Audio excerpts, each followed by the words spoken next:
Empowered with Terry Tripp. Mark chapter 5, verse 34, Jesus says, "Daughter, your faith has made you well. Go in peace and be healed of your affliction."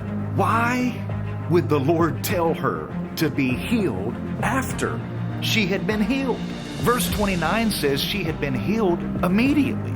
If she was healed immediately of her affliction, why would Jesus tell her to go and be healed of her affliction? The word affliction carries two meanings. One means a bodily disease. Two refers to a beating.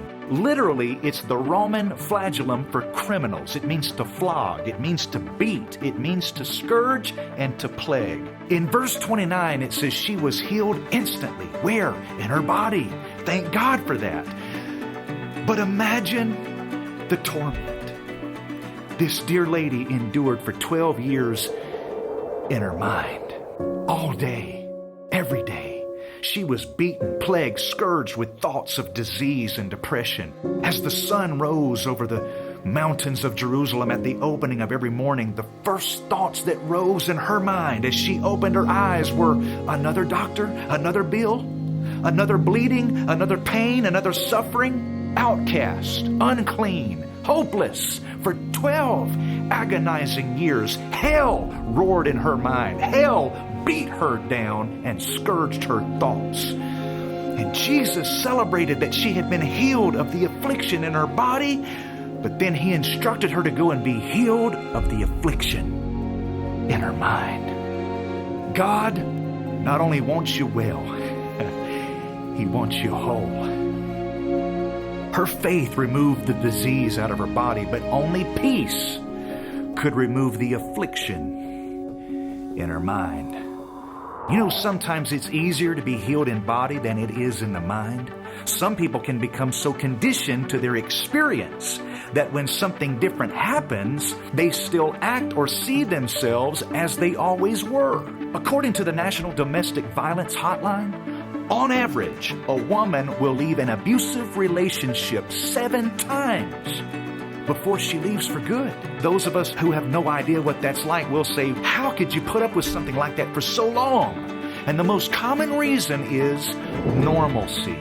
Those who have been abused for so long, they don't recognize abusive behavior as destructive. They just think it's normal. And this explains why some people can receive a miracle, and within a few weeks or months, they suffer with the same symptoms again.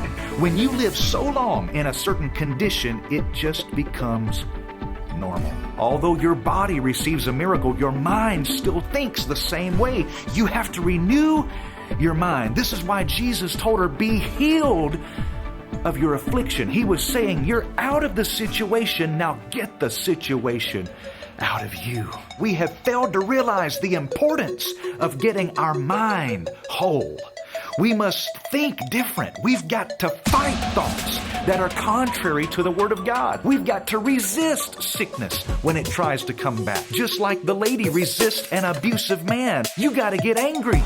You got to get fed up. You've got to take a stand and say, "No more." You have the same power that raised Christ from the dead. All of heaven's authority, a righteous nature, the Holy Spirit of God. But you still allow the words of an abuser to dominate your mind and keep you from experiencing what is already a reality in your spirit.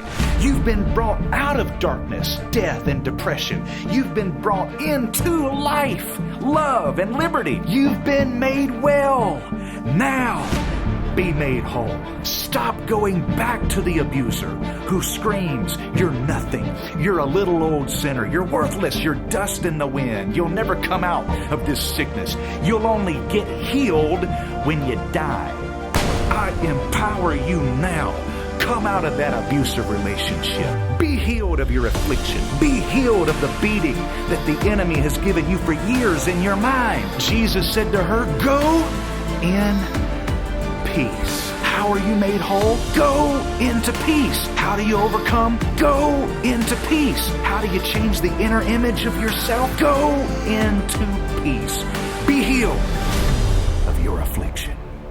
The battle you go through is not fueled by the words and actions of others. It's fueled by the mind that gives it importance.